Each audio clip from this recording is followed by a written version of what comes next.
would like to thank Weekend Warrior for this article that came out in Reuters October 24th, 2018. Trump enacts anti opioid abuse package in rare bipartisan step. Ladies and gentlemen, don't be fooled by this bill.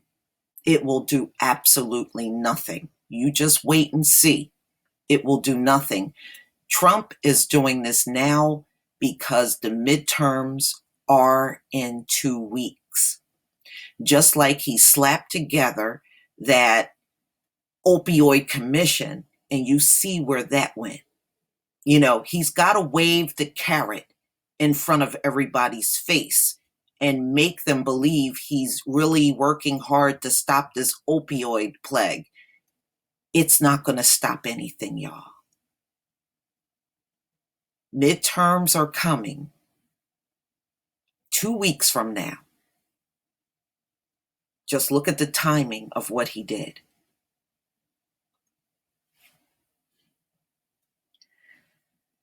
Medical treatment will be more widely available to opioid abusers, while mailing illicit drugs will be more difficult under a measure to fight drug addiction that was signed into law on Wednesday by U.S. President Donald Trump.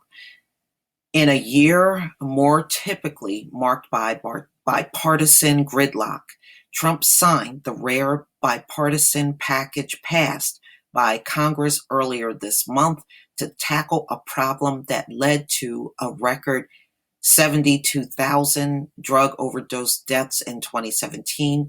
The legislation expand access to substance abuse treatment in Medicaid, the government health insurance program for the poor and disabled, cracks down on mail shipments of illicit drugs such as fentanyl, a synthetic opioid more powerful than heroin, and provides a host of new federal grants to address the crisis. And that, ladies and gentlemen, is it right there. See, when he made the public health emergency for opioid problem in the US and not making it a national emergency, that pulled all the money away, which means the only way these states could get any type of funding was through grants. And they already told Trump it's not enough money. And look at what he's doing in this bill. New federal grants. So you're still back at square one with getting, it's not going to be enough funding to make a difference. And that's what all of these states have been saying to Trump all this time. By not making it a national emergency, the funding is limited to primarily grants. See, it's a slick move. If you look at the bigger picture, these grants are not enough money for them to do anything. But let me go on. The Senate passed a measure by a vote of 98-1 in September after a 353-52 vote in favor in the House. The bill had 252 bipartisan co-sponsors in the House, more than almost any other bill in recent years, according to website GovTracker Insider. Trump declared the opioid plague a public health emergency last year, which enabled the government to respond more quickly to crisis, which they haven't. They haven't.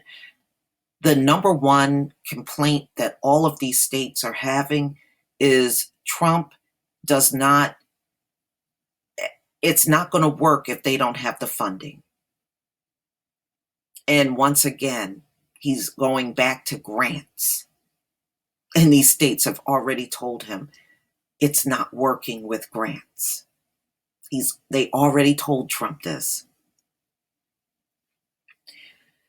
Okay.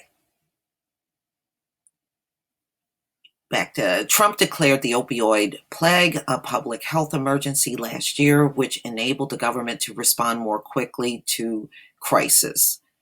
But addiction experts, advocacy groups, and Democrats said the administration is not doing enough. Exactly. It's not enough to make any difference, y'all. And neither is this bill. You just got to look through the smoke screen. On Tuesday, Democratic senators Elizabeth Warren and Patty Murphy released a U.S. Government Accountability Office report that they said showed Trump's emergency declarations fell short of his promises. The report said the government used few of the powers it could use under the declaration. Hand-waving about faster paperwork and speeding up a few grants is not enough. Exactly what I'm trying to tell y'all. The Trump administration need to do far more to stop the opioid plague, Warren said in a statement. Trump's advisor, Kellyanne Conway, this is the one that said the junkies need to eat a French fry and have some ice cream. And this is who he put in charge of his opioid commission after he replaced Kellyanne with Kellyanne was replaced. If you remember, Chris Christie was there originally, and then Kellyanne Conway replaced him. Trump advisor Kellyanne Conway said the criticism from the senators was predictable and unfortunate, very partisan, noting that both voted for the opioid legislation. Well, I can understand why they did, because Trump is not really giving you too many other options in this whole thing. And ladies and gentlemen, by doing it the way that he's doing it, it's making the opioid plague even worse. In addition to educating the public and expanding access to treatment, Conway said the administration was also focused on securing the border with Mexico to stop drugs from coming into the United States, which we know is never going to happen.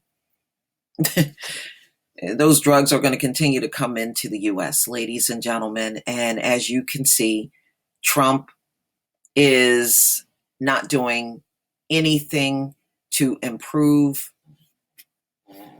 the opioid plague with this new bill. Don't be fooled by this. I promise you. By the end of the year, you're not going to see any improvement. By next spring, you're not going to see any improvement. You're not going to see any improvement by next summer. You just mark my word. Nothing is going to improve from this bill because he's not putting any real money behind it at all. And that's what you really have to look at. Please leave your comment and subscribe. Don't forget to hit on the notification bell, and I'll see you on the next video. Peace, family.